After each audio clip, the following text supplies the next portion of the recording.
Not all valedictorians become successful. But not all successful became valedictorian. Dahil ang totoong laban ng buhay, hindi yung school.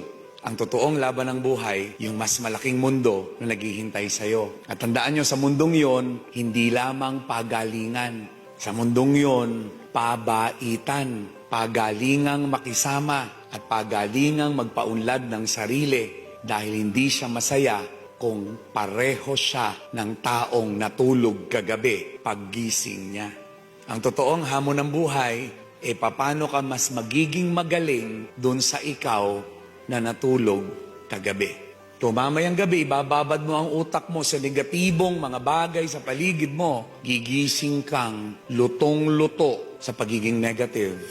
Pero kung pagtulog mo mamayang gabi, ilalagay mo ang utak mo sa kaisipang magpapayaman sa'yo, magpapagaling sa'yo, at magpapabuti sa'yo, magigising ka bukas na babad ang buong pagkatao mo sa positibo.